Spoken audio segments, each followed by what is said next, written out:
they run them summer and winter, and the heat just goes right through the building.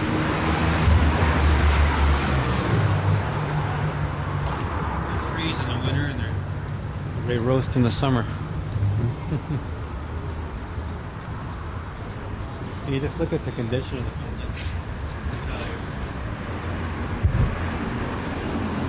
Pretty bad shape.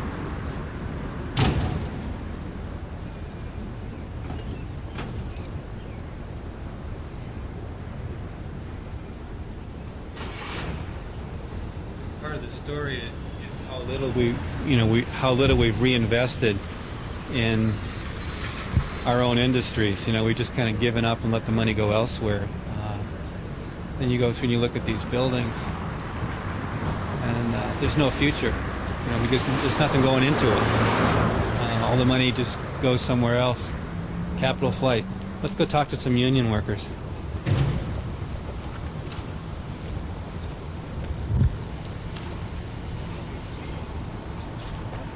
I always like the barbed wire. Barbed wire surrounds these factories. I see the same things in prisons. Lots of barbed wire.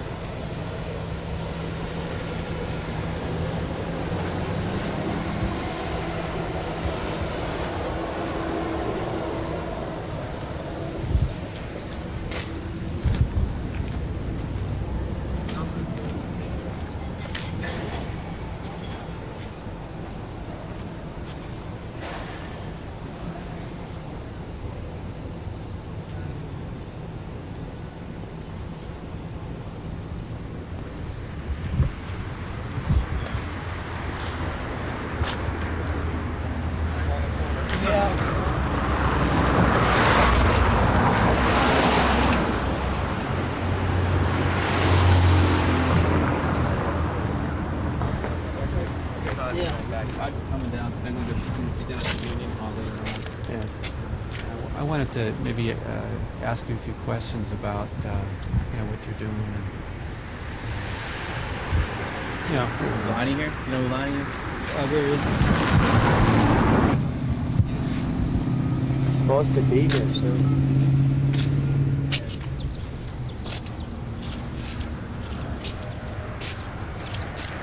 Soon enough.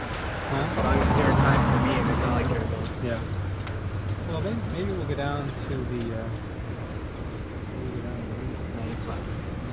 Yeah. Get some old timers there that can tell you a lot. Yeah. Yeah, we'll get the old timers. You guys all working? What's this? You're all working here? Oh yeah. How long have you been here? I've been here almost 4 years. About 4. He's been here about 50, right? No. Jimmy Jiggs got it. 50 years. So you've been here how long? About 5, 6 years? Well, 4.5. Oh, about 4.5. What do you do here? Huh? What do you do? They helping machine. Yeah. You run the rewinder, right? Rewinder. With a car in the bottom. Different places. Different places. Different places. Everybody's universal in this place. Yeah, they put you where they want to, really. Yeah. They're back and forth. You all get paid different wages, though, Yeah. depending upon what you do. Right. Yeah.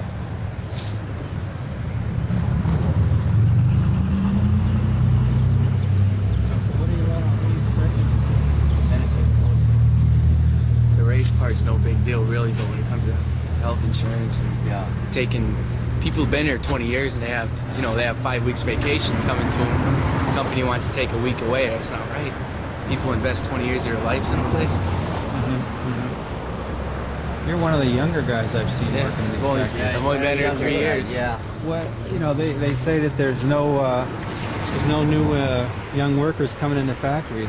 Well, There you are. Yeah, he's the youngest. What brought you into Parsons? my father, basically. Really? He's the boss. He's in there working now. Past 2 weeks. What does he do? Is he a machine tender? He's a mill superintendent now, I think. Yeah. Who's that? Mel Christopher. So what's he got you doing? running the machine, #1 machine. Are you running #1? Yeah. So are you a machine tender? No, I'm the back tender. You're a back tender. So it's 2 guys on #1 and 3 on #3 machine, right? Yeah. Yeah. They say in the old days it took 15, 20 years to become a machine tender. Well, quick promotion. People leave. It's the next guy in line. Yeah. Not too many people stay. Yeah. I see people come and go a lot these days. Not that I have been in the business for a long time, but Why are you in it? I mean, what impressed you about being in it? well, you know how it is. You grow up, you see your old man doing stuff. And, I don't know. I suppose my father worked for the post office. I'd be doing that too, right? Or if he was in the service, I'd probably do that. I don't know. It's a psychological thing, I guess. Now I think I'll break free. I think I might go into service, you know. Do something. How long has your dad worked here? 22? 22 years. About 22 years. So you don't see much of a future in this sort of work? No, I'll be surprised this place lasts another year. That's Okay. why. What's going on? I don't know. People leave, they take orders with them. You know what I mean? Like salespeople, and you know, it just eats away. And all the profit that comes from this place goes in someone's pocket. Hardly anything gets returned. You know, we're running old machinery, trying to keep up with the other bigger companies' production. We can't do it because our machinery is ancient. You know. So If you were running the company, how would you run it? I'd sink some money into it. A lot of money. I'd modify everything in here. So everything is so old, you know. 100 years old, and then some. Machinery in here. The only time anything gets fixed is if it breaks permanently. That's it. That's the only time you see any money. So, yeah, I'd invest some serious money into it. What are they paying you? Right now, it's their shift differential. It's about $10. You're making 10? An average, yeah. Third shift, it's closer to 11. Are they running 3 shifts now? Day and night? Not now. Since we've been on strike, it's only 6 Yeah, a.m. but they were, right? Oh yeah, around the clock. So they run this place around the clock. Mm-hmm. Have you ever worked a night shift here? Oh yeah, we rotate. It's rotating shifts. Tell me about your rotating shifts. Explain that to us. What do you do? Well, 1 week you'd work first, the next week it'd be third, and the week after that would be second shift. You know. What's the times? Well, first shift is 6:30 to 2:30. Second is 2:30 to 10:30, and third is 10:30 to 6:30 again.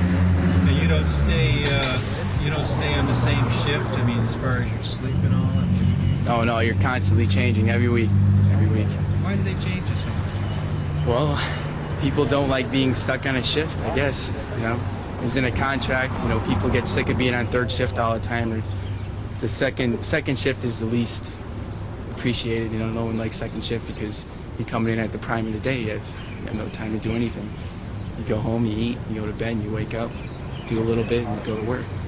Why do you think they run the shifts? Around the clock. Yeah. Why? For production. Yeah. There's 3 shifts, you know. If you're constantly running, you're getting production. That's what it is here, production. Can you talk about the work you actually do on the machine? What's that like? Just describe the work. People who see these factories, they don't really know what goes on inside of them. Well, you figure it's about a 35-degree difference inside there compared out to here because you have steam going all the time. It's hot, you know. I don't want to say it's bull work. Sometimes it is, and sometimes you got it real easy. But, you know, it's a job. Like I have a wife. I have a 15-month-old son. I got one on the way. So I'll be looking for another job. Or I might go in the Navy too. I think I might do the Navy thing. I don't know. I'm so young. How old? 21. 21, I'm married and wife and kid. You from Holyoke? No, Chicopee. I was from Holyoke originally. Then we moved out, got a house in Chicopee.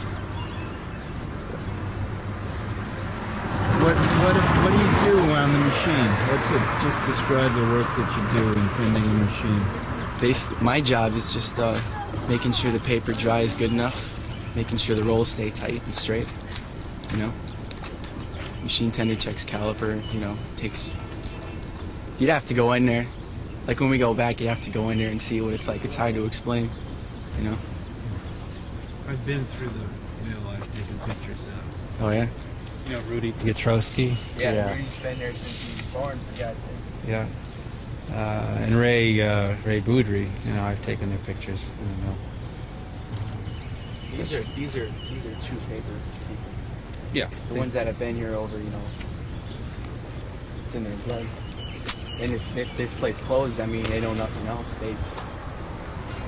They've invested all their lives in this, and if it closes, you know, what are they going to do? What about the union? How do people relate to the union in the shop? Well, pretty soon unions are going to be unheard of. Everyone knows that, you know, company. But we're relying on our union now to hopefully get our way. You know, the biggest issue is medical. You know, medical insurance. It's outrageous. Like we're going from the HMO plan is $8 a week. So they just want to jack it up to 15, you know, and without a job we'd be paying like $4.55 or so a month, and who can afford that, you know? I don't want to say we're taking it for granted, but you know, like the odds and ends, people that have been here for 20 years that have 5 weeks vacation coming to them, taking that away, and Why don't you think the unions will be around? I don't know, just because of the economy. Who can afford to strike, you know? And it's kind of a monopolizing thing, you know? Everybody's aching for a job, aching for employment. If we walk out, who's to say, you know, if we went another week, this place would be full of people, you know? People are hungry out there. See, if the economy was different, if everything was booming again, like, you know, like the 50s or whatever, then unions are real strong now. Now people can't afford to strike. There's very little jobs. So. What was it like growing up with a dad who was involved in the paper industry? Oh, it was great. I took it for granted, that's for sure. Because now I'm on my own. I know what it's like to pay bills. And Did you ever hang around him in union activity at all? no, not really. This is your first strike?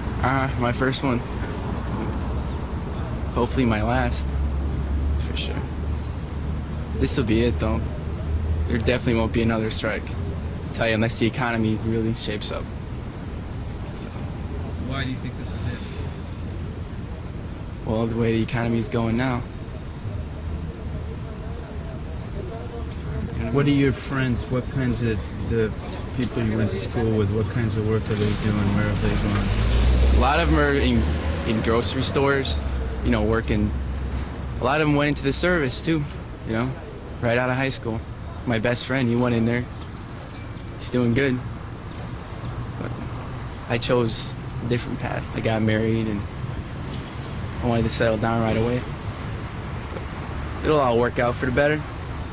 What do you think about the future of this economy generally, in terms of just taking care of people's needs, getting a job? Where do you think things are going right now? When you say people are working in grocery stores, they went into the service. What are people going to have? What do you see the future as being? Even with education, it's hard to get established, right? I mean, I don't know. Population is a killer too. You know, a lot of people. I don't know. Yeah. Oh well. Might want to talk to someone else, you know? All right. Thanks a lot for talking. No problem. Yeah. What are the issues about both the Your youth have any effect on your understanding? I think the old timers are talking about the same stuff. All right.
Butch, come here. This guy. You made it. He's been here 40 years. Butch, take your picture, Butch. He's been here for a while. You take your picture. Bring the camera over here, Joel. Over there. No, over there. You want to tell us about 20 years of work? Old and stubborn. Old and stubborn. Trying to forget it. You're trying to forget it? That's that. Hey, this guy here's been here longer than that. Yeah. Jimmy Diggs. Right there, Jimmy Diggs. This man y'all want to I don't know nothing myself. Oh, yeah, I can tell. Huh? Yeah, I don't know nothing. So what do you do here? I don't know something if you're out Work. here. Work? What, do you, what kind of work do you do? Well, I'm something like a serviceman. Yeah. The maintenance work? No, not maintenance. care of all of it. Take care of all the machines in the shop. You work with Ray Boudry? Ray Boudry, no. Rudy Piotrowski? The big old timers? No, I haven't been here that long. The guys over there can tell you more about it. Yeah. Those guys over there can tell you more than I can. They've been here long. I only been here a couple of years myself, yeah. Just a couple of years. Coffee, man. We're gonna get coffee. You live in Boulder? Chicopee, Willimancy. What brought you up to this mill? Well, I used to work at the old mill, Linweave, down in the flats. I left there and came. Well, I only been here for a couple of years, that's all. Well, you worked at Linweave. I spent a couple of years in Linweave. About 3 years I worked. They closed it in '89. Yeah. Yeah. What did you do at Linweave? Running the machine. Yeah. That was a real paper mill. Right? Yeah, real paper mill down here. Well, this is a fine grade paper mill here, right? Yeah, we run all different sizes, all kinds here. Yeah, I remember Linweave closed down, and a lot of the workers came up here. Yeah, some of them. This is the last mill left. Yeah, this is about the oldest one here in Holyoke. Yeah. Yeah, Going up to the Union Hall. about the oldest one. So I guess everybody's going up to the Union Hall now. What's going on? Tell us a little about the strike. I don't know nothing. That's why we waiting now to find out. Nothing I can say, you know. So do you know what a Union Hall is? There's some guys up there can tell you more than I can. Yeah, we're I'm gonna gonna head have up to there. catch a ride, okay? All right. Good to see you. What's your name, sir? James. James. All right, Jim. Thank you. You guys Yeah. going up We're there? doing this tape about the factory situation Yeah. here in New England. You give us permission to use, if we decide to use a little bit of your interview, James. Mhm. What's your last name, sir? Diggs. Diggs. All right, Diggs, Mr. D-I-G-G-S. All right. Okay, take care. Be well.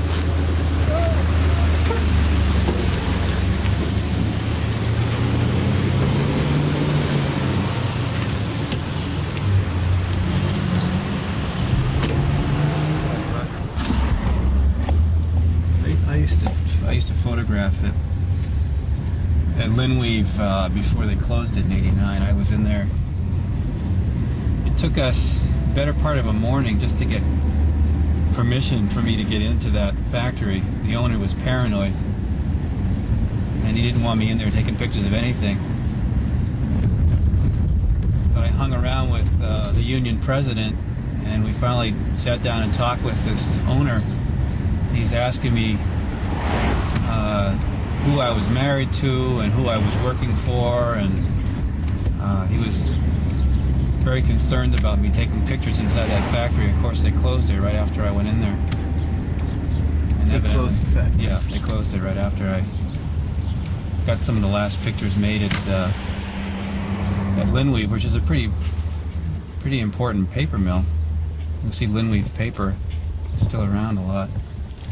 But, you know, a lot of the problem is just getting these guys to let me go into these places. Most of them don't want me in there. This isn't a pretty story. I mean, these guys are losing their jobs. It's all about money.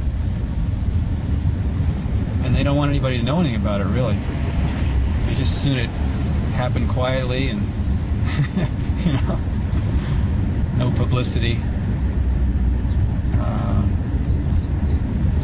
But my aim here is to make it more public. It's something we can all talk about, think about together. Because I am concerned about the people in this country losing their jobs, and it's happening all over the place.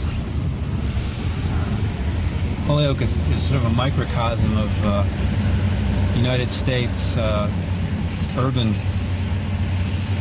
urban centers, especially the older ones. And you see these buildings around here, and it's an old industrial town. And it tells the whole story of capitalism. It was built up by Lowell. A group of Boston capitalists came in here and invested a lot of money, built the city up, built it around the factories. And then when they decided they weren't making enough money, they took their money out and invested it in other places. Left these buildings standing, left them just kind of hanging around. And ultimately, here's the situation. These guys are all losing their jobs. There's no work. So we're going to go over to the Union Hall and see what they have to say at the meeting this morning. Who lives in Belchertown. He's an old timer. Yeah. This guy here, you'd love to interview him. Goes back to the I probably 30s. know who he is. Adelino Ribeiro. I don't think you do. I don't think I know. He's one of the old Yeah. Portuguese, one of the old timers. Yeah. Hell of a nice guy. Yeah. Lives on Stebbins Street in Belchertown. Go up there and tell him Sonny Goff sent you. All right, we'll get it on. And he'll We'll take- get out there. I'll give it when you get upstairs. I'll give it. We're I'm from the Northampton. We're doing an independent film on the Holyoke paper workers, Oh. and What paper is that in? it's not in the newspaper. I'm doing a film and a photo show on it. I thought I saw you before when Yeah, we got you the were new down. laminator, right? Yeah, I was right there on the day Yeah. you installed Get it. this Yeah. guy and you'll never. I'm you'll the one be rocking running there the for hours. laminator. Yeah, I was there. Yeah. You working on it now? Oh, yeah, since they bought it, over 3 years now. Is that how long you've been working? Yeah, that's right. 3 years ago I was and, here. Yeah, 3 years or 2 months. Yeah. And now you're out on strike. Unfortunately, what we're gonna do, we hopefully going back to Monday if things works good. We're ready, yeah, we can understand the situation for the company going to hard time, but also us going to hard time. We don't mind to work under the old contract or more or less give and take. So we want the best for the company because it's our job. And hopefully we settle today. You're going to settle today with them? I hope so. I hope today we have a meeting and hopefully something will come out. We cannot afford to stay out of work for, many weeks or so. I have a kid in school. That's Pay what it is, about the 20,000 a year. I have a house. You can't stay forever. Something have to happen. How long have you worked at this company? About 3 years and 2 months. First time they bought the That's laminator. one we So, seen yesterday going down. Right, when they installed it. Yeah. Oh, you weren't there, was I? so I hope today will be the best day we're looking for, You get a letter about your... so we can go back to work. Boy, they don't waste time, huh? Great. What is your name, sir? Mafta Ilgadi.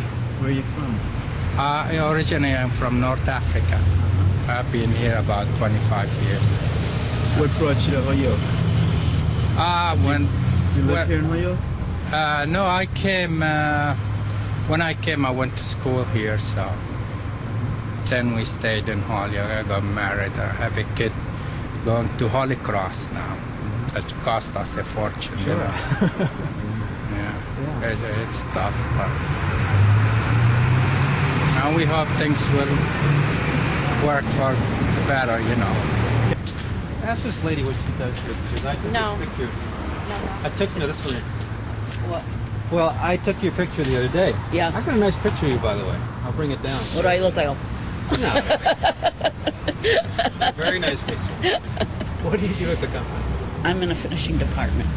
Yeah, I pack, wrap, hand seal. You were telling me there weren't that many women left working here. No, there's only, let's see, 4, 5, 6, 7. 7 was. Yeah, How many people work here altogether? about 80. Huh? 87? Yeah. 7. Yeah. I only been there 3 years. Oh, yeah. I was down Linweave 25 years, I and was going to say, you worked at Linweave too. yeah, It seems like everybody that worked down at Linweave ended up coming up here to most of them, yeah. What did you do at Linweave? Same thing, finishing department. Yeah. Why did they close Linwood? Belsky. Ira Belsky? Yeah, yeah. If the old man would have kept it, we'd been all right. The son didn't know nothing about it. And the same thing, you know, the insurance and all that. They just decided to close up. They did try to open again, but what happened, Barb? They couldn't get the, you know, if it would have opened again, Parsons would have been empty because everybody would have backed out. Because they treated us a hell of a lot better. You know? What happens when, you know, you say the older guy would have kept it? It was a family-owned business. Yeah, yeah, yeah. And he passed it down to his son. His son. And what happened then? Well, his son just let it go. He wasn't that interested in it, you know. He wasn't pushing the sales on a paper or anything like that. So they just... And the old man come back from Florida when he seen the way the place was going. He says, hey, he can't afford this, you know. So he decided... He was having a bad heart anyway. He had a couple of heart attacks, and the father did, you know. So I guess he figured he better pull out before the son ruined it. Did you grow up in Holyoke? Oh, yeah. All my life. Yeah, I was down South Holyoke. It used to be a paper city. Paper city, yeah, yeah. Everybody worked in a paper mill. How many mills were there? Oh, let's see, 7, I think. No, wait a minute. There was 5 down. There was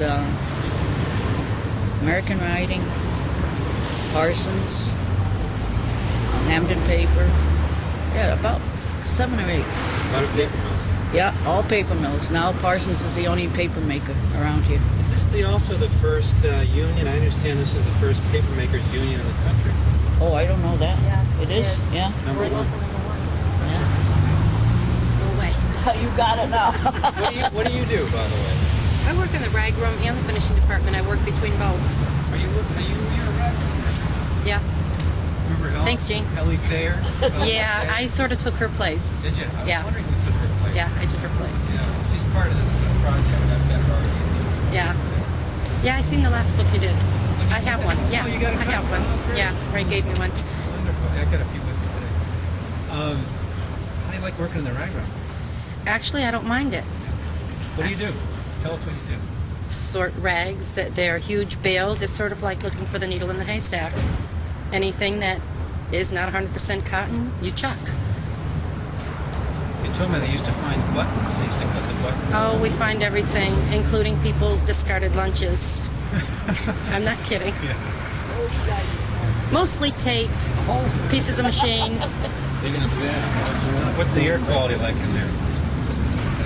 Well, that's probably the only thing nobody likes about it. It's if you enjoy breathing. Other than that, the work is fine. We have no problems up there. It would be nice if the building was in a little bit better shape. Our floors are ready to fall through. Did you grow up in Holyoke? No, I didn't. Where are you from? Well, I'm in the Palmer area now. I lived here in Holyoke for 11 years. And I sort of ended up in Parsons because my husband's been in the paper business for 25, 26 years. He started off at 18 down to Brown. Whether it was Brown, I think it was American Writing when he first started. Yeah, Brown. And then Brown and then Linwood. I know he's not at Parsons no more. Yeah. Has he retired? No, he's up to Cascade Diamonds, which is still United Paper.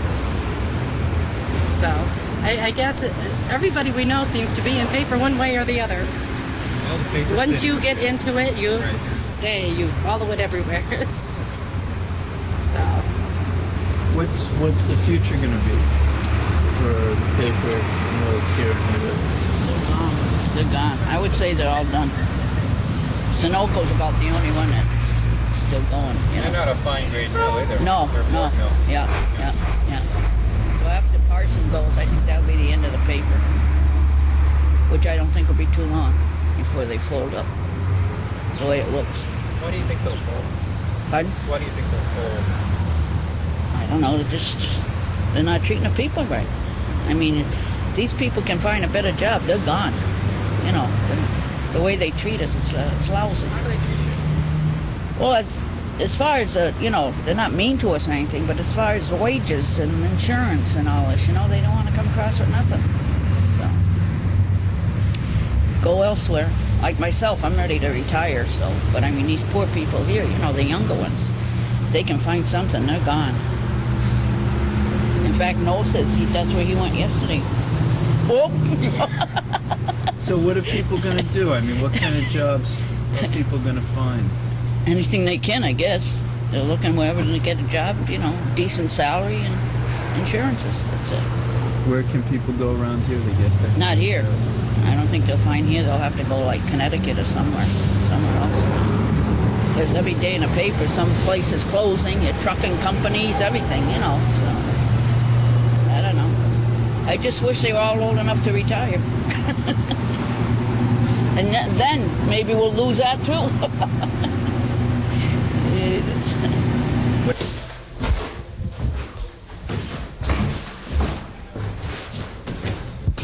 This is the first time in 3 years since I've been doing this project I've been invited to a closed-door meeting. So that'd be interesting.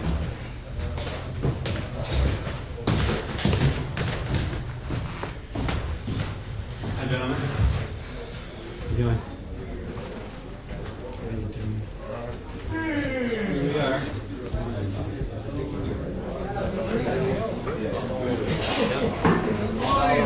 How are you?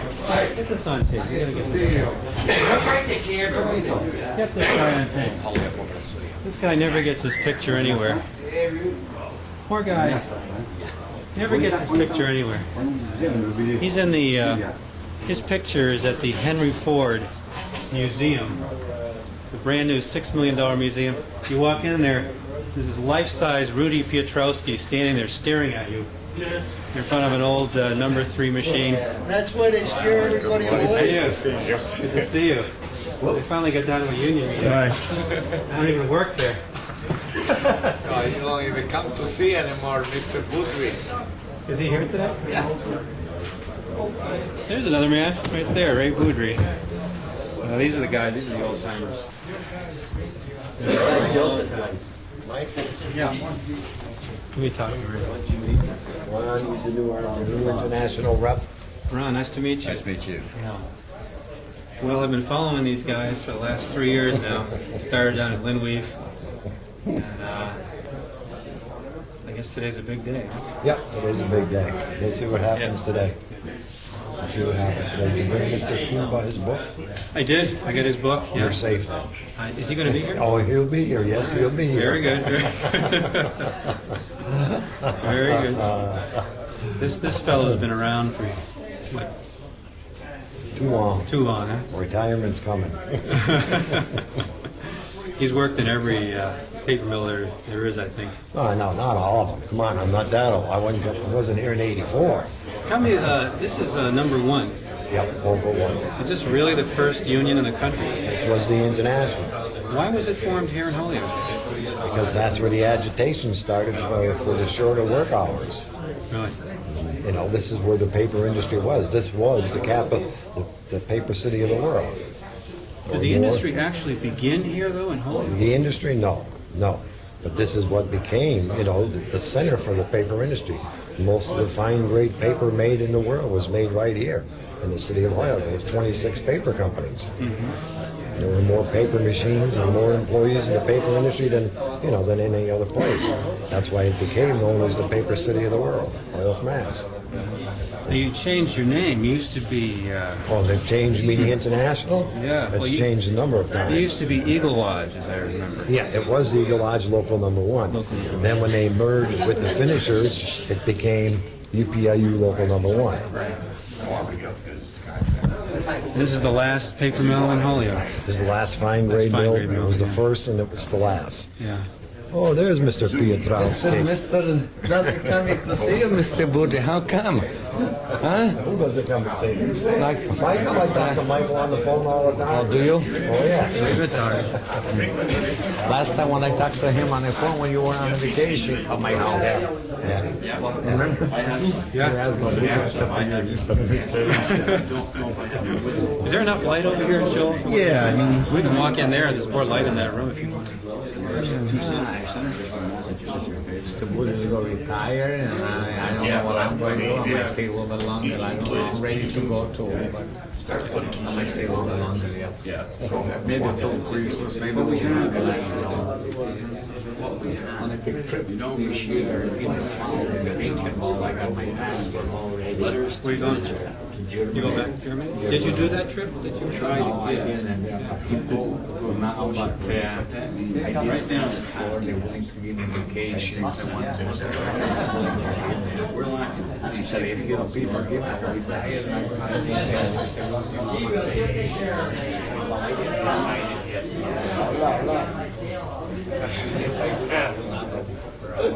Say cheese.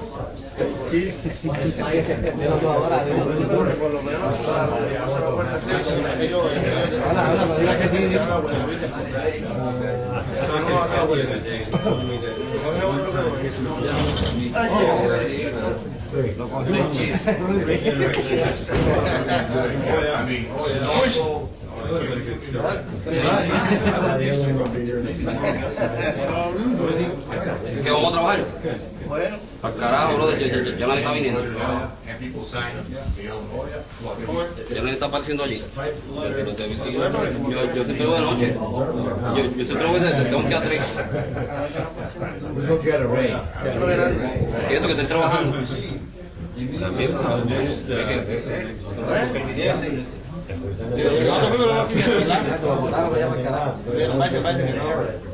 Doesn't look too promising, but...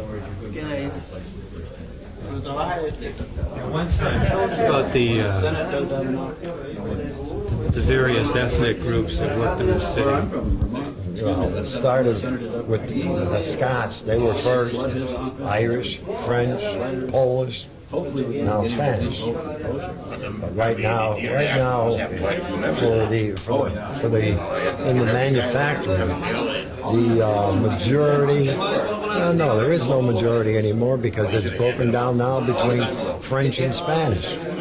That's, the top ones in the industry, machine tenders and beater engineers.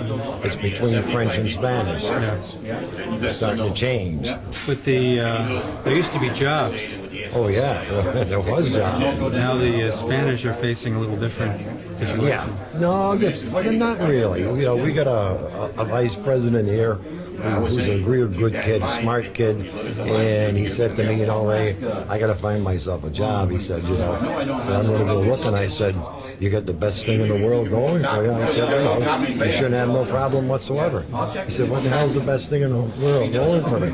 I said, go home and look in the mirror, Ray, you'll see it. And it is, because especially in the city of Hoyoke, this is largely becoming a Hispanic community, and they're trying to fill as many of especially the state and local positions because they don't have enough of them in those positions. And he didn't have any problem whatsoever. Yeah. In fact, that's what he's done right now for a job interview.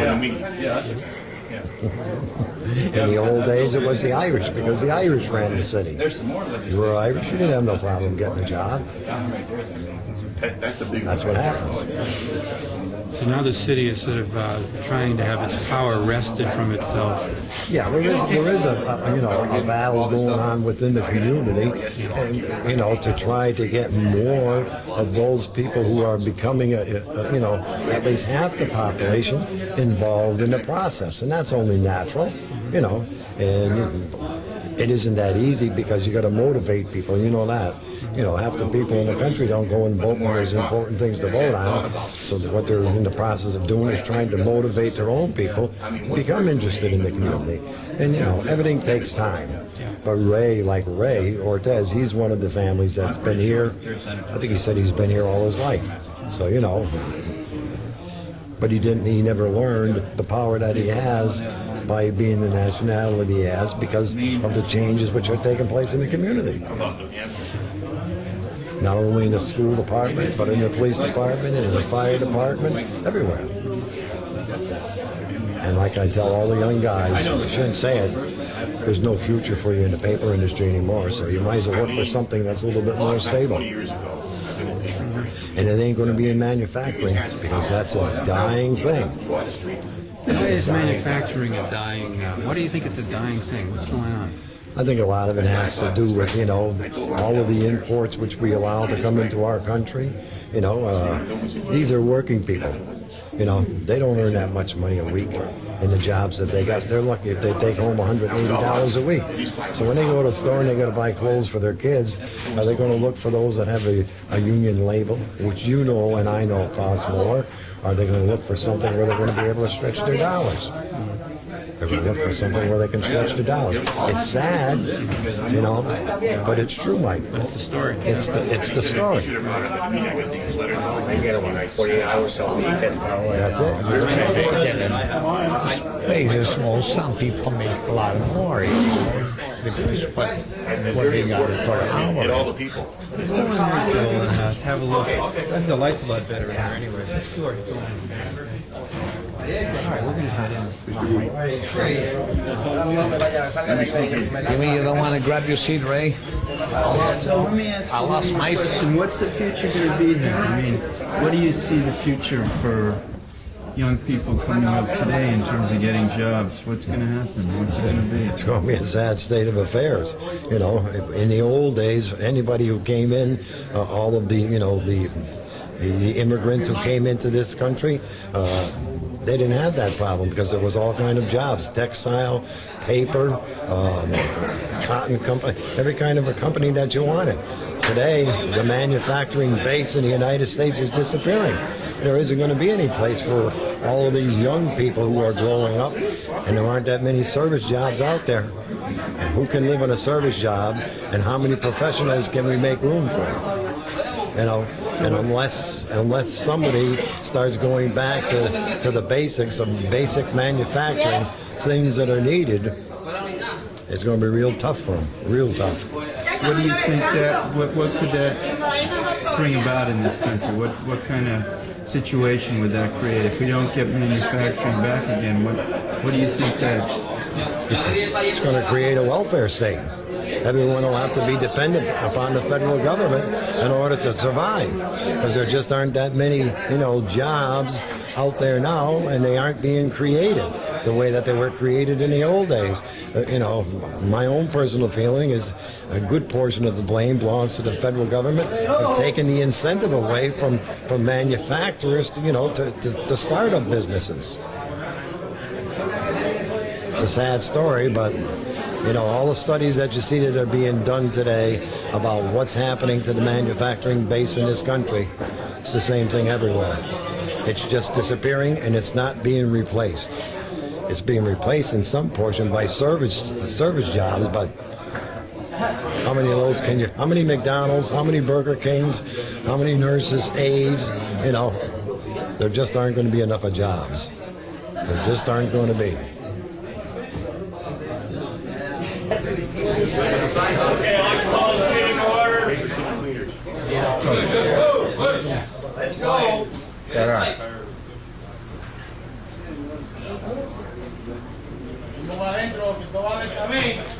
There's some tears inside.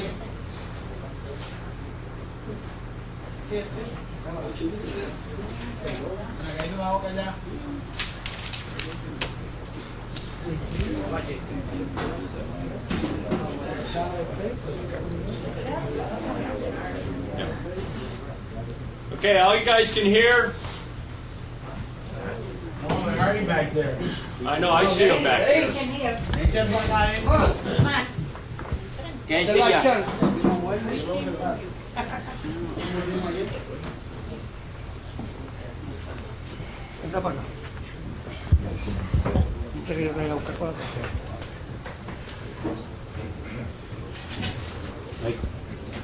Okay, as all you guys know, we did go and talk to the company yesterday. And we got something here, hopefully you might like, probably won't like. Better than it was. Not by much, but a little bit better. So we're going to give you the contract language changes and the new proposal in the monetary. And you can take a vote whether you're going to go back or whether you're going to stay out in the street. It's up to you people. Okay, Ron. I'll give each language change. You give it to him in Spanish? Yeah. Okay. His voice a little low. Bring it up a little higher. Okay. Okay, these are the language changes. Section 9, page 11, paragraph 23. Add on Saturday, maintenance men may leave the plant when their scheduled work is completed.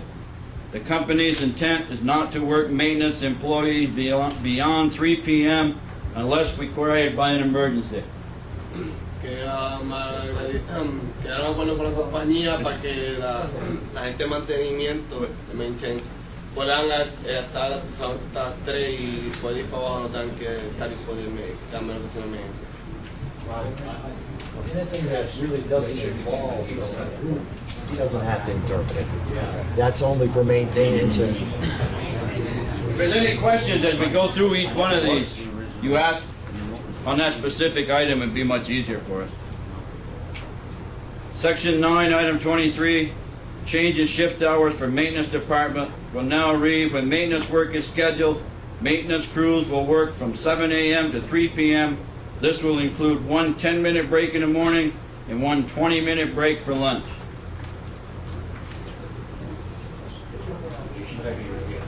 Appendix F, page 20, item 2, maintenance department personnel will perform all size tub belt changes.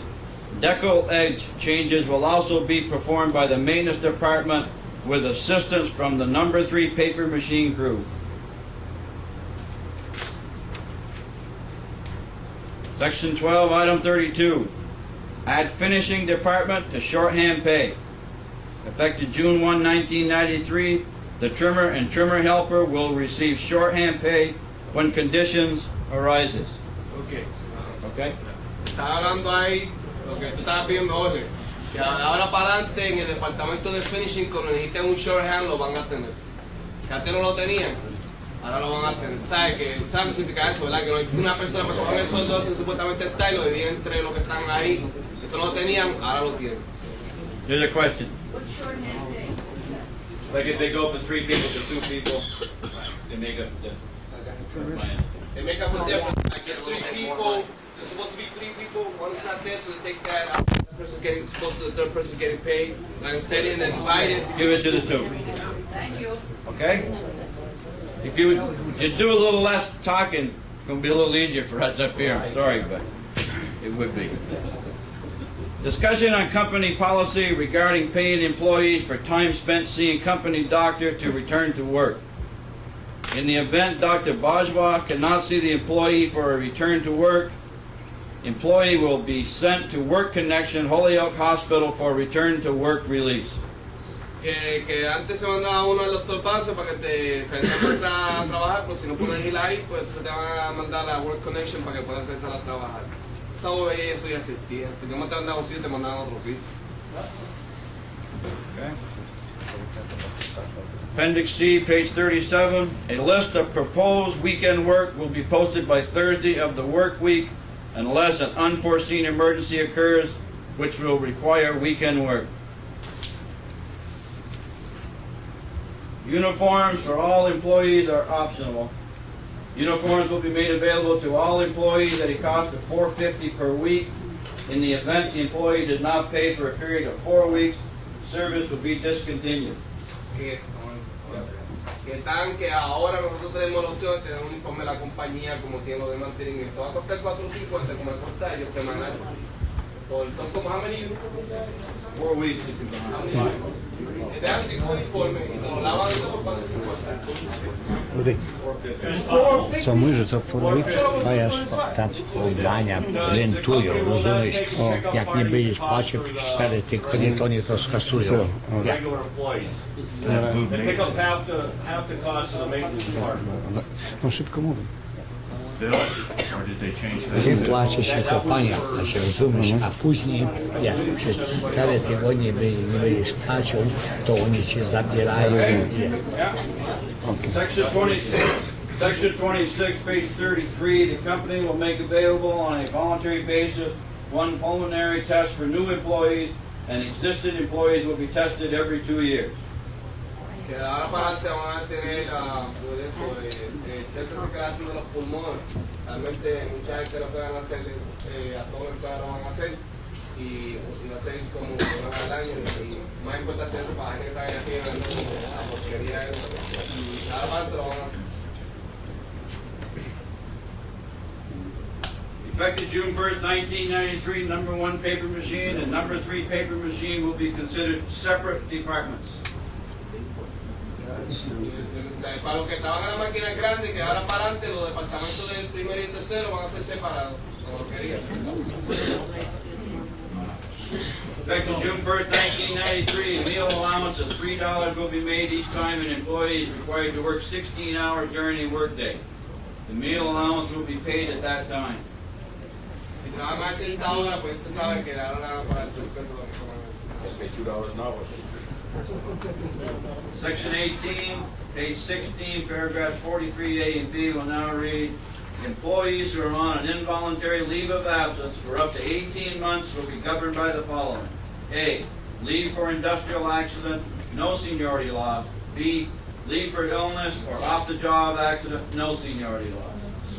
Que de ahora tienen 18 meses que pueden estar afuera y no van a perder su señoría. Eso dijo fácil, porque lo que tienen familiares, enfermos, y tienen que atenderlo o algo así, pues pueden irse hasta 18 meses y no le pasa nada.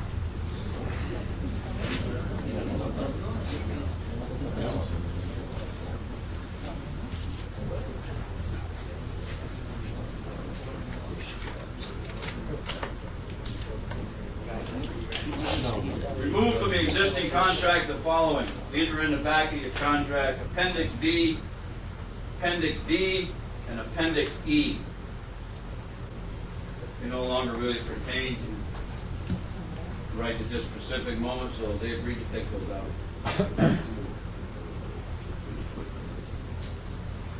Section 18, item 49B and 50. In the event of a temporary departmental layoff of 7 days or less, those senior employees who are qualified in a department needed to maintain required production will be allowed to bunk.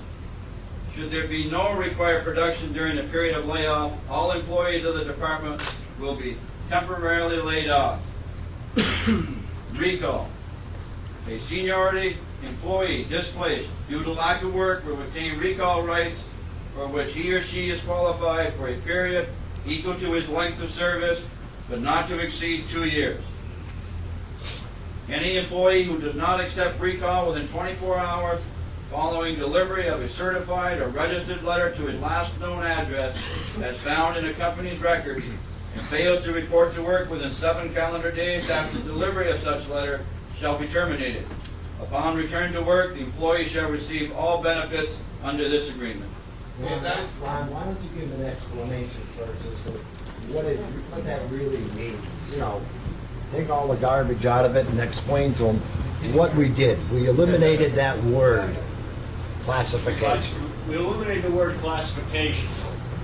So when there's jobs available, instead of calling you back by classification, they're going to call you back by seniority. Why did we do that, Ron? To try to keep the senior people in the mill. Because what happened before was... The junior people were coming back and the senior people would still be out of the mill. That's why we did this. We eliminated the word classification so that the employee with the most seniority will be recalled no matter what job it is, as long as that individual is capable of doing it. All those words, that's what that means. Significa, ¿tú se acuerdas antes cuando trabajamos en la compañía que eso fue una cosa que yo quería que cambiaran ahí, que era bien importante para nosotros? Que cuando nosotros nos daban layoff, pues venían, si tú decías aquí el departamento, pues ya tú sabes que te tocaba, si tú tenías menos tiempo, más tiempo, no importaba, te dan el layoff y te tocaba el menos que estaba ahí. Pues ahora no, ahora es por tu señoría, como debe de ser. Tú sabes que si tú ya tienes 8 años ahí, pues tú tienes derecho de enviarla a cualquiera que tenga menos de 8 años, menos de 4 años, como debe ser. Ahora es así. Okay? Que tomaron la calificación, how you say that again? Classification. La clasificación que había, eso lo tumbaron, ¿sí? Y ahora es por el tiempo que tú llevas. Most of these changes have to do with the plant rules in an attendance program. In Group D, 29, add to no call, no show, written warning, suspension of 5 days, and then a discharge. Eso es que recuerda antes que las reglas que existían antes de la compañía, que era que tenían como 3 pasos, que te daban los 3 pasos diferentes que tomaban contra una persona, pues ahora en vez de ser una regla de la compañía, pues ahora implementar el contrato. Fue lo único que hicieron. Antes querían poner el punto, esa cosa del punto, pues no lo pusieron, esta gente lo tumbaron. Lo que hicieron fue que implementaron ese contrato. What about starting everybody out with 5 points? No, that's not there. That's what I'm saying right now in Spanish. That's not normal.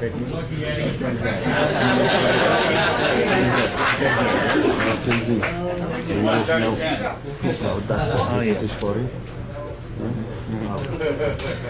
10. New group F, which is under your plant rules. Tardiness and or absence with calling. First step, tardiness or absence is a verbal warning. Second step, tardiness and or absence, an oral warning. Third step, tardiness and or absence, written warning. The fourth step is a tardiness and or absence, 5-day suspension. And the fifth step, tardiness or absence, would be a discharge. Pues que ahora pues tú sabes que cuando uno llega tarde, pues ellos lo que van a hacer es que te lo dicen de boca, te dan un papel, te lo dicen o te reúnen y para la última pues te van a dar el día off, tú sabes. Que no es como antes que querían que coger un sistema de puntos ahí, coger y no están para clavar la hoja. ¿Qué no se lo puede? Over what period of time? Anybody know what period of time that covers? What's the question? What period of time? Call-ins? Yeah, this call-in, you know, Whatever the contract says now. It's specified within the contract. It says right in the contract, there's a clause which is reporting time. And all you got to do is do what it says in the contract. Group F, add to careless workmanship, past work record of the employee committing the loss. Means that they'll look at the work record of the employee that committed that loss. Reporting absence and returns. Prior to returning from an illness or absence, it is necessary that you advise your supervisor 6 hours prior to the start of your shift. In the event you do not and report for work, you may be sent home without pay. This applies to all employees with the exception of those who do not have mates or release.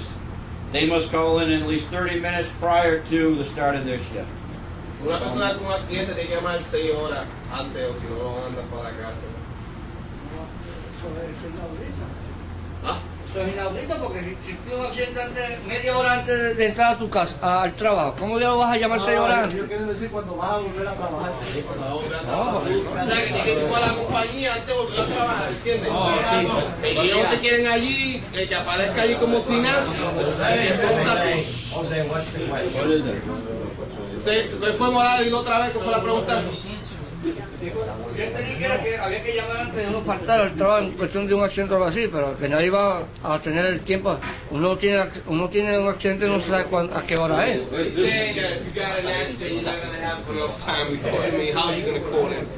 I'm sure that the circumstances will prevail.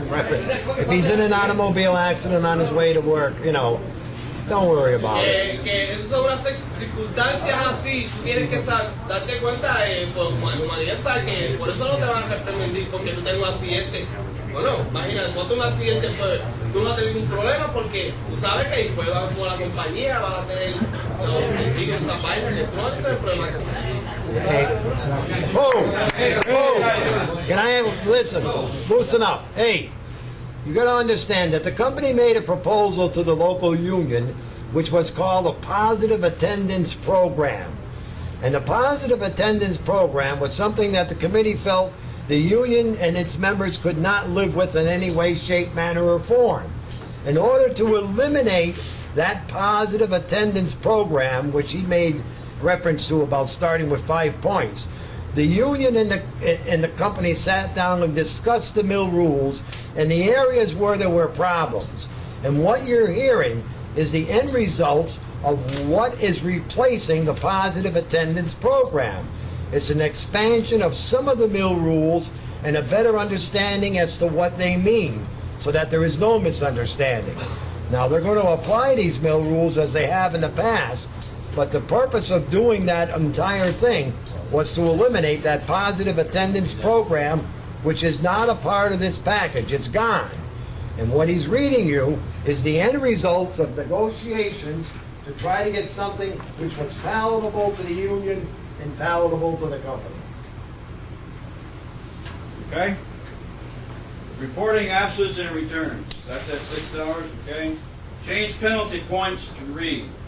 Penalty, verbal warning, 0 points. Oral written, 1 point. Written warning, 2 points. Suspension of 3 days is 3 points. Suspension of 5 days is 4 points. Suspension of 10 days, 5 points. Rozumiesz? Jak w razie do roboty nie przyszedł i coś nie zrobił, to nie te pońcy, jak teraz mają. 1, 2, 3. Odliczać. Ja. Jak się nabiera dużo punktów, może być fajnie. Ja. To o tym mówię. Nie. Książkę dostaniesz, wiesz, to ci ktoś przetłumaczy. Ten Union Book dostanie. Nie. Ja.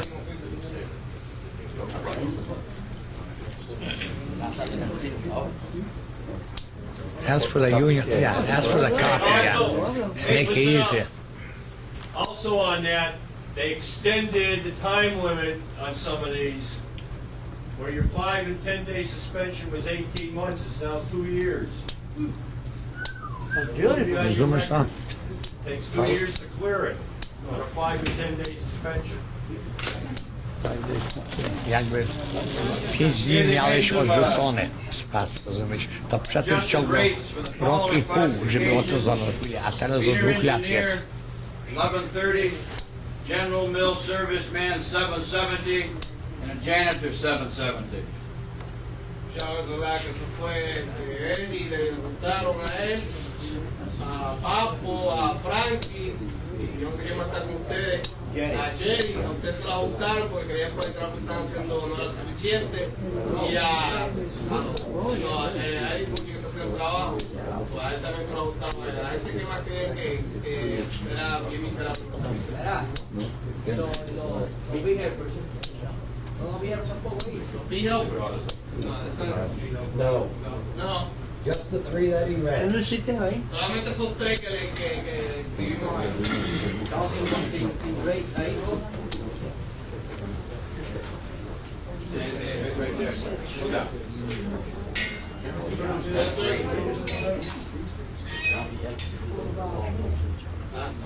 What's your classification, Joe? Jim Your gets, GPS? I think Jim gets that rate already. Do I? I think you do, Jim. No, Jimmy, go. You just get back to Okay? Those are the language changes. Okay? This is what we did with the rest of the proposal that the company had. It's still a 3-year proposal. In the first year, there's a 0% wage increase. In the second year, there's a 1% wage increase. In the third year, there's a 2% wage increase. Contribution out of your pocket to pay for your medical insurance coverage, whether it's the HMO or the Blue Cross Blue Shield. Single is $10 a week. The family is $15 per week. The A&S in the first year goes up $5. In the second year goes up $5. In the third year goes up $5. Monday morning work, 6 a.m., paid straight time for opening the mill, pertaining to the maintenance people.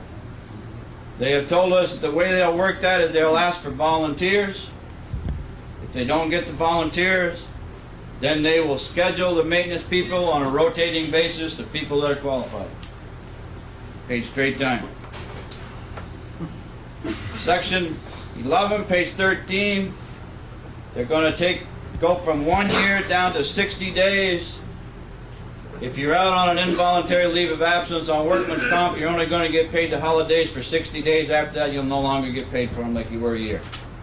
They're going to do away with that. It goes from a year to 60 days on holidays when you're out on an industrial action.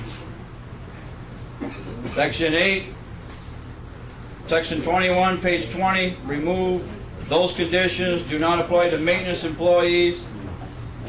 If you punched out, but you're still on premises, they get you for a call-in, it's 2 hours call time. If you're off on premises, it's 4 hours call time. And on letter D, if asked to work, no call time at all. Ron, why don't you explain to the maintenance department the two basic changes that are taking place there? Okay, the two basic changes is if they catch you if you punch out and they catch you in the parking lot or at the door, you're only going to get 2 hours call time. If you volunteer. If you volunteer. You can say no, you're going home, you've got things to do, you can't stay. The other thing on section D, if you're in the mill and they want you to come back, there will be no call time.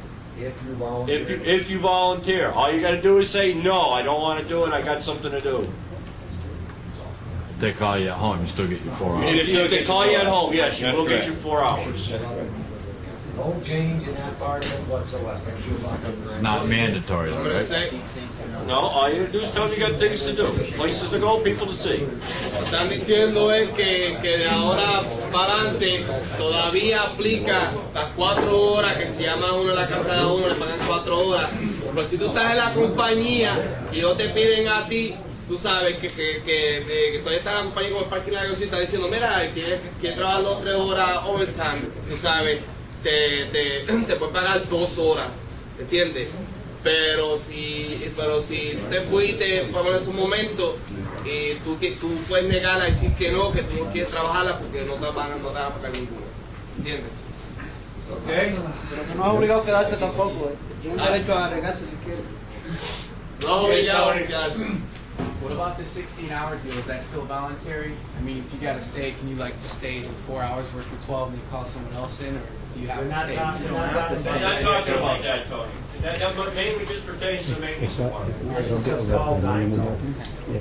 Your call times will remain the same.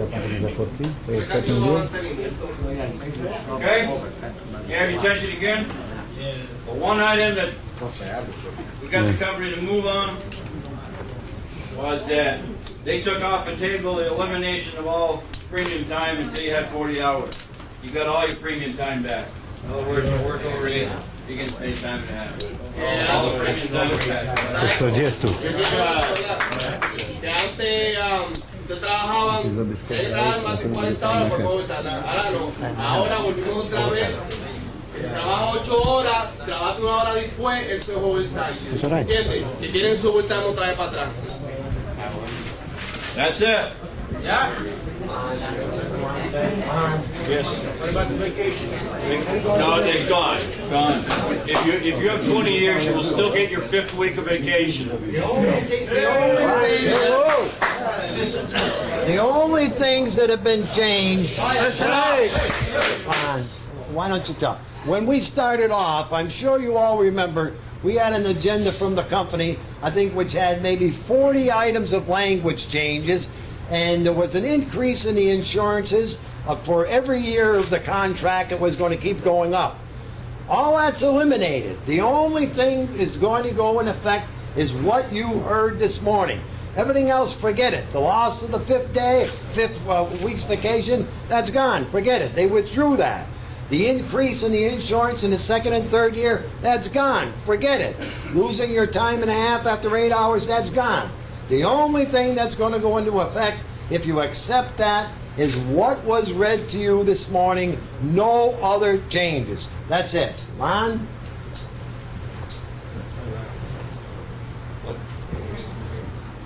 Él está diciendo que toda la basura que habían escuchado, que iban a hacer esto, que iban a hacer lo otro, todo eso eliminaron. Lo único que está en efecto fue lo que escucharon aquí hoy.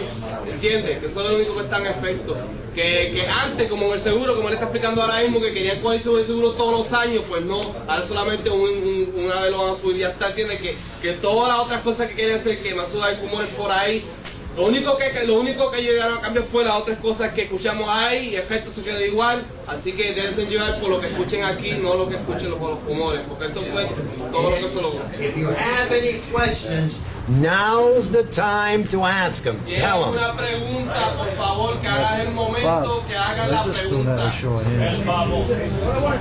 Let's go back to the uniform. How much we gotta pay for the uniform? $4.50 $4.50 a week for 5 sets. This is everybody, all the departments. All the departments. But you gotta remember, it's $4.50 whether you're on vacation, out sick. How about the strikes? Did that count? Oh yeah, you still pay. Okay, yeah, that was It's $4.50 a week whether you're there or not. That was Unless you $225. cancel the uniform. I would cancel my $4.50. Hold on, that's a big jump. Let's say one of the operators is out. Okay, just call us and say. If you just put a helper to run the treatment. What's the question, George? No, they're not supposed to do that, George. George, are you talking in reference to your grievance? Well, yeah, something like that. Well, George, that no, but was what I'm wrong. talking about is with the classification change now, right? With the classification, that has no bearing on that whatsoever, George. None. No bearing. Eso es por si acaso te han leído. Ya no, pero Recuerda que pregunto porque terminamos la clasificación. No, la clasificación la Is there any more questions? Si te han leído. Worry about that 4%, that's out too, right? Our pay stays the same? Okay. No give back in wages. All right, thank you. Any more questions? Anybody else got some questions? Same before, yeah? Now's the time to ask them. Yeah. Okay.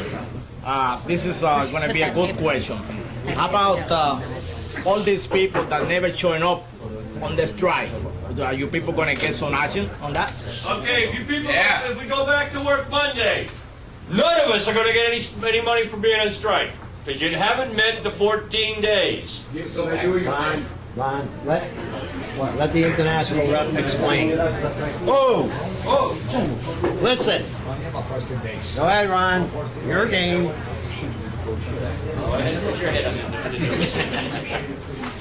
What was your question first? No, I didn't say about that. Hey, about the people. We all people, they show up on a strike. Let's say 14 days, 13 days. We all over here. So how about these people that never shown up on a strike? They people gonna do anything about it? We can't float it off. If there was pay involved from the International Union, they have to walk the picket line in order to be eligible for the $55 a week. If they didn't walk, they wouldn't have got it. No one's going to get the $55. That was their option. You weren't out long enough. What we gotta do, hopefully this never happen again, but Hey, it's too much talking. We can't do that. hopefully this never happen again, but if you ever happen to go outside, the union gonna have to force these people to do something about it because I was there every single day, and most of these people that were sleeping when I was there working. That's not fair. And they're gonna get the same benefits and everything. No, they didn't go on, if you were out the required amount of days, the 14 days, they wouldn't have got their strike fund money. Yeah, but once they get their name there, they can go there and work, be there for 15 minutes, go home and show like they were there for That's 4 why hours. we had shift captains to let us know who was coming and signing in and signing out and leaving. We do know who they were, probably. Actually, something to contend with after whatever we do here with the proposal from the company. It really doesn't have anything to do with the ratification. That's something internal between the team. Any more questions? Any more questions that you have? Otra pregunta que tengan. ¿Tú tienes una pregunta? Espero que no haya ninguna diferencia con nosotros. Same thing, why couldn't Yo it be espero que no haya first place? ninguna diferencia. Oye, la pelea contra nosotros. La de los mismos ojos. No, de los voces.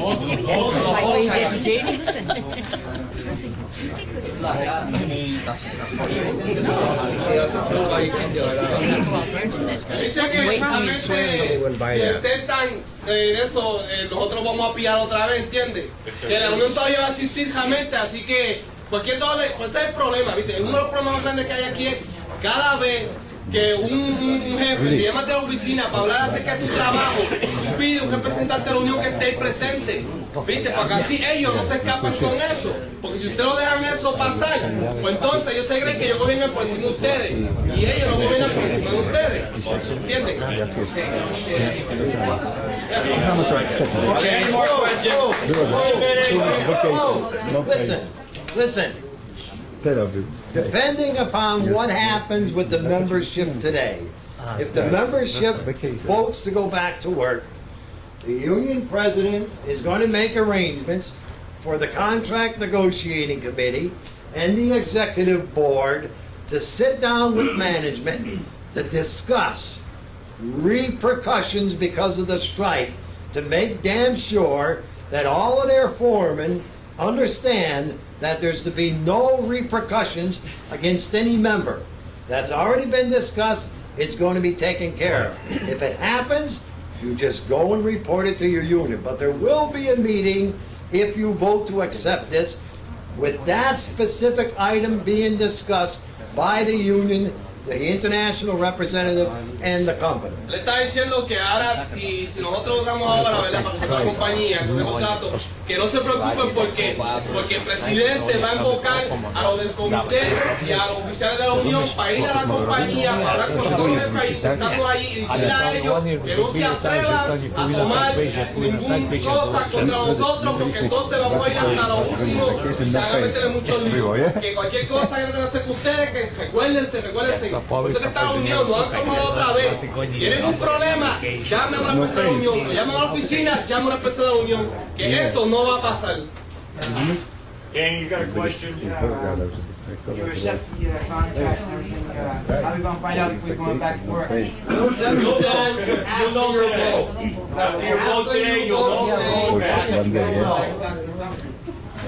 All we gotta do is go back and tell them you either accept this or you're rejecting it. That's all we gotta tell them. If you accept it, you go back Monday. Don't nobody leave the room after the vote if a vote is taken. Después que se tome un voto, nadie se vaya de aquí. Se queden aquí, por favor. Let us know. No, you're gonna know before you depending upon how your phone goes this morning. If you vote to accept this and go back to work, you will be going back to work Monday. If you vote to reject it and stay out, you'll be reporting your picket lines on Monday. Or tomorrow. Anybody from manufacturing, don't leave after the vote is taken. Él dice que por favor que cuando se acabe la votación que nadie se vaya, porque hoy mismo van a saber si vamos a regresar para atrás el lunes a trabajar. ¿Entienden? Que no se vayan, que bueno, que callen, ustedes se quedan pues a vaya piqueta, así que no se vayan, esperen. Pues mira, vamos a votar con alzando las manos, ¿verdad? No, va a ser una votación. Es lo mismo.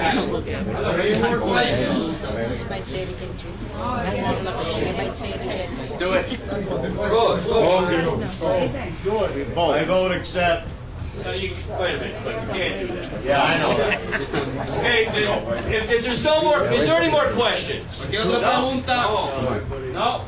Yes, Frank? When we gonna get vacation pay? The 24th. Pay the last payroll day of the month. Ozzy, you got a question? No, it's all right, it's all right. Let me see. El 24 le pagan las vacaciones. That's good you're giving me that. That's really good. Some people really need it. That's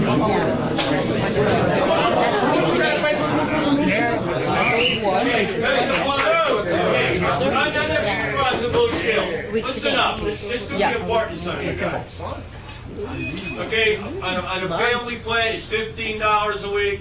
On a single plan, it's $10 a week. It doesn't matter which plan you have.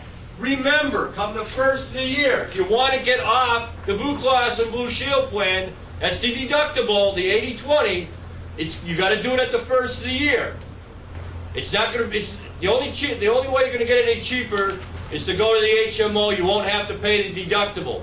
Because right now on the Blue Cross and Blue Shield plan, You have to pay the first $200 of the plan and to get 80% coverage, then you have to pay the next $400 to get 100% coverage. At least you'll save yourself $600 if you have hospitalization. You go to the HMO. Všude sa zmení, vyukaz na ten HMO, rozumieš?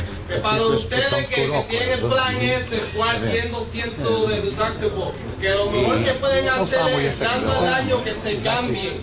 Que se cambien porque sale más grande por el otro, porque con el otro plan se ahorran $600. A week, yeah. Tiene elemento o es la. Yes, Butch. Say you want to drop the family membership, do you have to wait till the first of the year? No, you can do that anytime you want. Yep. Es una pregunta que si el plan que él quiere, que si él lo puede eliminar, o sea, si puede lo que tiene otro familiar, hay tu familia que tiene otro plan que es más barato, pues yo no sé dónde es eso, pero porque a lo mejor me quitan 45 pesos. Así que usted puede decir que no, yo quiero el plan mandar y eliminar el plan, ¿entiende? Que eso es una cosa obligatoria, también, ¿entiende? Okay, in case we're going back to work Monday, okay? Last week we made $8 to cover that week. Do we have to pay today or tomorrow another $8? Okay, that question was asked to Ralph yesterday. If you guys haven't made your $8 contribution on your health care, they'll take a double deduction out of your next check. If you paid it, If you paid it or overpaid, they will reimburse you your $8. Porque le está diciendo que el plan siempre, el plan siempre que teniendo ese como médico eso siempre está en efecto hasta final de este año, de este mes. Así que si alguno de ustedes recuerdan que mandaron la cantidad de 8 pesos, pagaron 8 pesos, pues le van a quitar los 8 pesos. ¿Entiendes? A la quitan 16 pesos porque solamente tenían los 20. Usted podía haber ido ahí en el servicio, ¿entiendes? Porque no lo pagaron. ¿Entiendes? Así que te dieron ahí. Let's go.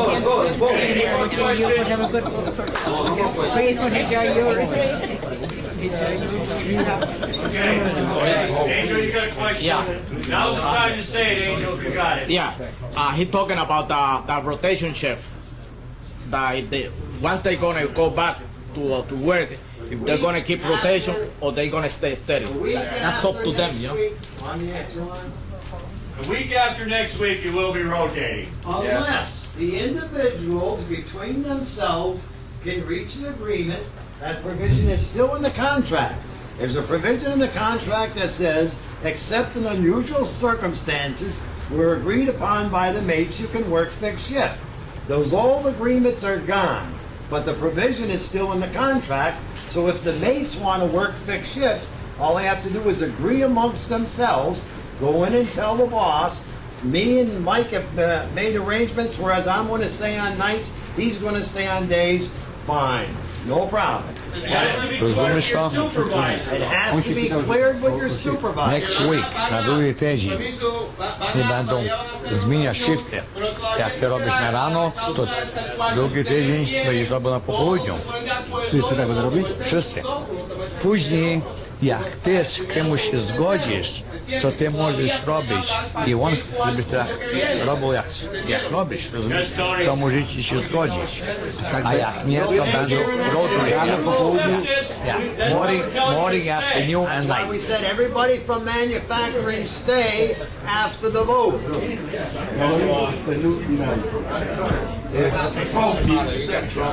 You be quiet.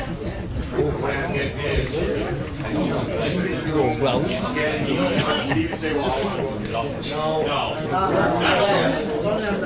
He can't make you rotate unless you do make some sort of agreement. Come on, Ronald, you know that. You need to take it, do something during the day. He's got to be a, all right. He's talking about the farmer was You're gonna retire.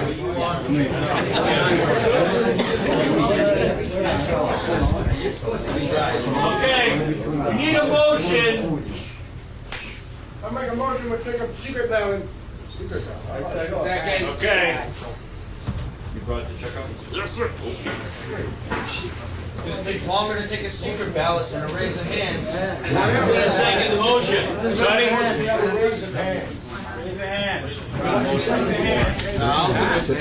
already have a motion on the floor. Eddie did second.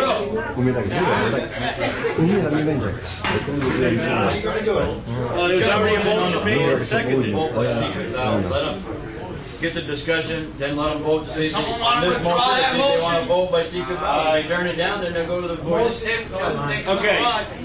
Okay, there was a motion made and seconded about secret ballot. Now's the time for discussion. We can withdraw that one and go by a show of hands. It's up to you people how you want to do this. Si quieren votar por secreto. Asking for a show of hands. Okay, let's give it a show of hands. Who wants it just for a secret ballot? Todo lo que quieran votar por secreto. Todo lo que quieran votar por secreto. Okay, you don't have it. I'm sorry. It's gonna go by a show of hands.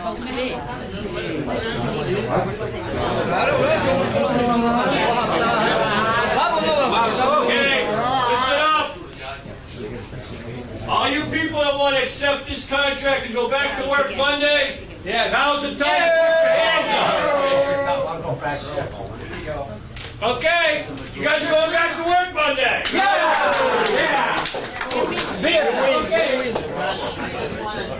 Beer time. Listen, people from the manufacturing, first of all, don't leave. And then I want to say, I want to add something. I know that this has been one hell of a 2 weeks for everybody.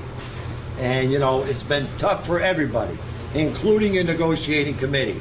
But I think you owe your union president a round of applause because he's been through a hell of a lot of stress.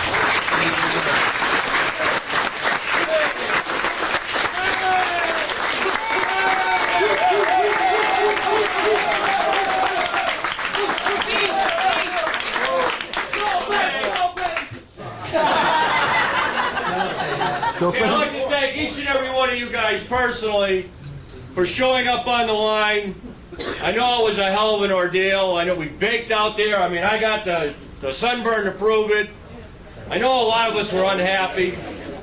None of us could afford to be out there. None of us wanted to be out there. But we showed them something.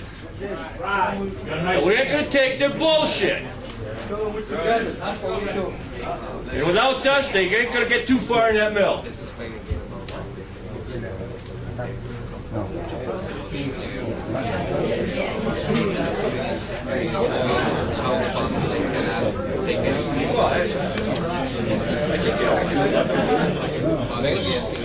Well, okay, once again, thank you guys. Without you, we would have never got what we got. At least we're on the line. Anybody here from manufacturing who doesn't know where they belong, we've got the sheets here of what the schedule is. You can pick up one of these schedules from us and it'll tell you what you're supposed to be on. For the machine tenders who were swapping shifts, Cliff and Andy Shute and Colin Krieger, you should call the mill, the two of you, and ask to talk to Bell or Bob Lawler and find out. You guys are the only ones. Have a nice long weekend. They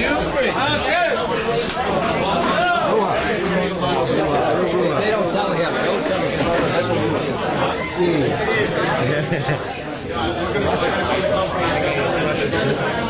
Came from Russia.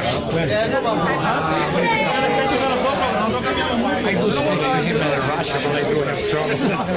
Speak to him in Polish. A little bit Russian too. I do understand him. I have no trouble to understand him in Russian. How did he live? I don't know. I never asked him. I live in Westfield. I work in a Holyoke. So you're back to work? I got stuck with my boss.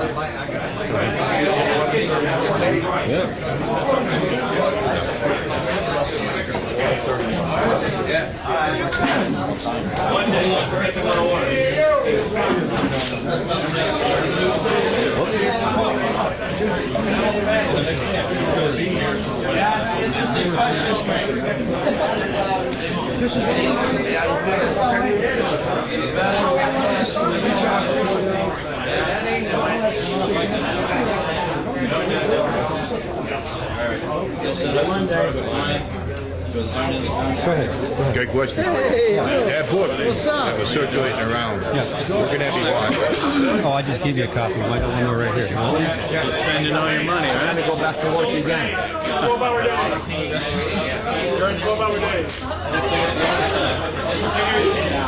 Stevie's not back yet, I guess. I heard something the other day about I heard something the other day about his disc. Still having trouble with his disc. They go by like hours. So I'll see you at 6:30 Monday night. Okay, have a good weekend. Have a good weekend.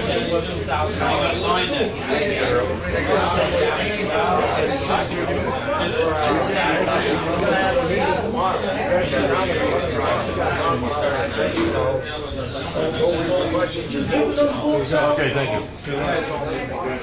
You giving them books out? You giving them books out? Yeah, but I only brought a few with me today. I'll bring. I'll get Ray. I'll give him some copies, and you'll all get some copies. Yeah, okay. All right. Oh, yeah, I was looking at that one, so this Yeah, I is want you pretty guys to have nice. that book. All right. Okay, all right. Excuse me, Joe. Yeah. So now we Excuse me. Hey, what are we gonna do about that? We'll be back to Generally, they haven't done this. Oh, yeah, that's right. They're supposed to give it to you. Yeah, go see Alice. Yeah, go see Alice.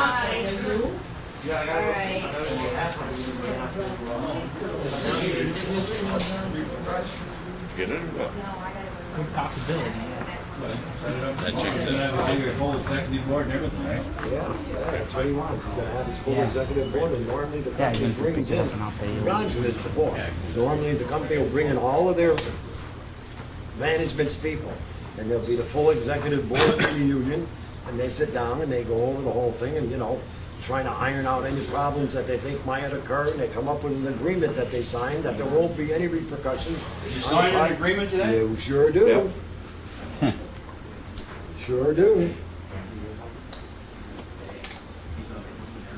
You signed an agreement that there won't be any repercussions from what, the strike? Because of the strike. Because of the strike. You don't know how vindictive some of Some of those those bosses people are. are Already down out the there, hard to are, prove do it you? was done by the strike anyway, really. Even if Pippin had his infant someday. Well, I don't care. I mean, you guys do what you have to do. I mean, I knew you wouldn't sign it until you get everything put together. This has nothing to do with the contract. You're going to sit down just to talk to the company with all their supervisors about repercussions during the strike. Well, doesn't matter to me. I mean, certainly I wasn't not going to be here tomorrow, and I didn't know you were going to do it tomorrow anyway. Nobody told me anything, so I have a schedule. We've got to talk to them today. But they'll go over everything. There have been some things that have... Did you sign that? No, Mandy never signs the local union. itself, right? It's a local union. They have their own ideas as to who put the fish in the windows. They have their own ideas as to who put the miracle glue in the locks. And this is just to put all those things to bed and wipe them out, supposedly. And, Well, then settle them tomorrow. We're going to meet Wednesday night, right? Right. Okay. If anything happens, you got my home phone anyways. I'll be in Vermont. Oh, let me get Larry's telephone number again before you take off, right? Give you what? Larry's telephone number. Larry. Devonish. And, Oh. do you, oh, that's right, you're gonna do that other thing, huh? An arbitration case. So you won the right to talk about repercussions. Well, we always do it in Hoyok. We always did after we, had a strike, because, some bosses like to be vindictive. So we always sit down with the company afterwards and we go over all of the problems that arose and try to iron them out and put them to bed so that there's no repercussions. It's to get everybody together in one room again and say everything's been put to bed now. Let's forget it. Let's start fresh. Okay, thank That's you. basically what it is. So people are basically want a lot of the things that you were. Hey, Michael.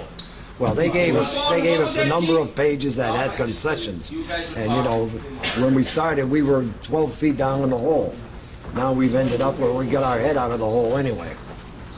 So the things that you were fighting over basically won. Yes, the give-backs. The main, right, most of the give-backs, we got wiped off the agenda. The last one that was really a thorn in our side was a time and a half after 8, because that affects manufacturing very badly, and they withdrew that one this week. It's $8. What was the experience of the strike for the people here? I mean, how did people hold together? They held together, I think, very, very good. I think we had about 89% participation by the membership, and I think that was darn good. Darn This good. week is still under the 8. They ought to work 2 weeks, but, you know, they held together very well. Very well. No, because you're not going to get no strike benefits. Yes, you got to keep all that on record. Well, I think I will go. Put it Yeah. up together with the strike stuff, I guess. So I suppose we can ride down. Well, you want him to... Yes, I did. I already told him. Oh, you I did? was waiting for your approval. Oh. Approval. Ray, is Ray here? Or is Ray gone? He went that way, so I think he went out. See if he's gone. Yeah, make sure he doesn't leave yet, huh, Mike? Cortez? Oh, he went to the John? Well, we generally don't have a meeting in July and August. If we feel as though we're going to need one, I will post it and I will call a meeting. But as of right now, no. Our next meeting will be in September. You want to take a ride down with us, Ron? Yeah, going down. We're going to go down. Oh, Ray. Well, I have to talk to you two alone. So shall we take a, I already talked to you about Well, we can go in the men's room or out in the hall. Or... I have to talk to these two gentlemen alone, I'm sorry. That's what I would think. Me too. So what do I got to do this time? You will get on board. Oh, you will? Yeah, we'll stop this. Yeah, we'll celebrate. On vacation. Hey, Bobby. Paul Ray Boudry left his keys here. Yeah, his glasses.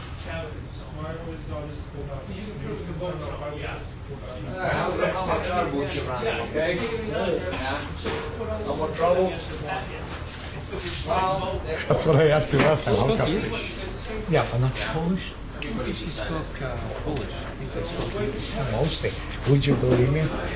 I had niece in the hospital in Springfield, and I was older lady, okay? And her daddy came over and talking, you know.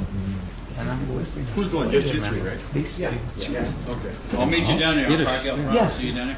You know, and I didn't understand because it's the German, you know. I excuse the lady, you know. She said, See you later. Yeah, See ya. she said to me that her daughter, she said, she was born here. Yeah.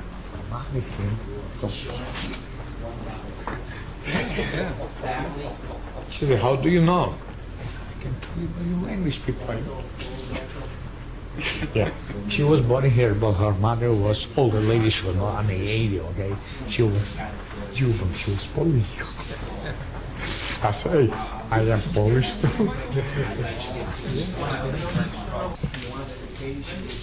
Receiving carrier service. Transferring X-ray from one hospital to hospital.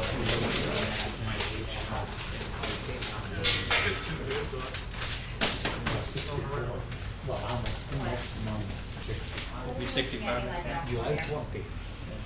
I'll go start praying with my boy. My boy will be on July 22nd. I'll be on July 20. I think I'm going to get drunk. I don't drink, but I might get a drunk on my birthday.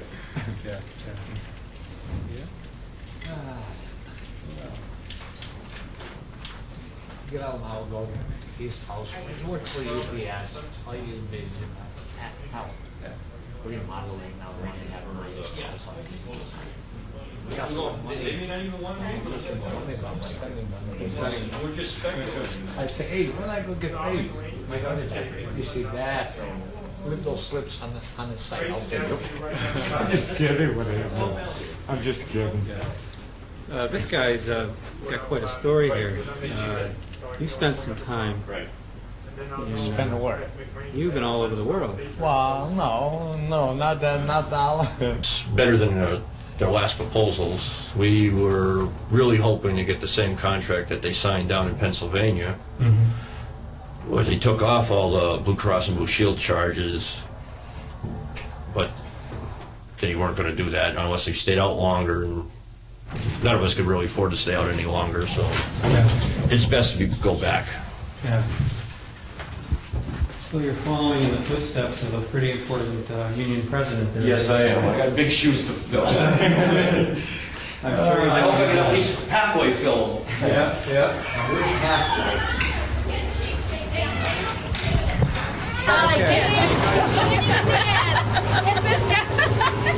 Hey, I read a book like, what's his name? I gotta get a bunch of books and bring them down to the mill. That's nice, a Goomba.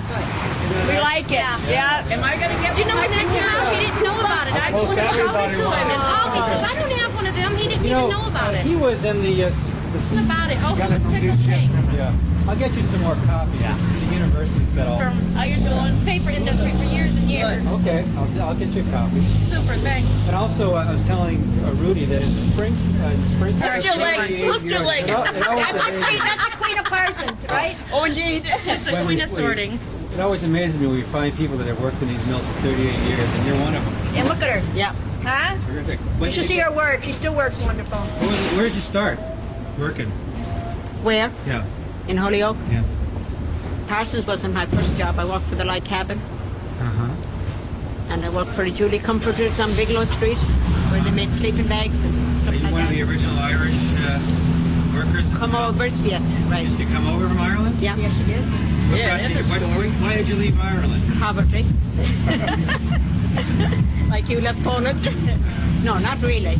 Big family and all scattered all over the world. Very hard, too. I had relatives here. Did the whole family come over with you? No. Just you? It was, no, 3 came. 3 came, yeah. Brother and a Escaping sister. poverty, huh? Not really. Kidding. jobs. Yeah, no jobs. I was in England for 4 years in London before I came out here. So? City's changed. Yes. A little different now, huh? Not a little better either. Not much better, no. It was built for the industry. Why did you keep working so long in this industry? I didn't meet a rich man. There's an answer. Tell him, Kelly. That's a good answer. I love it.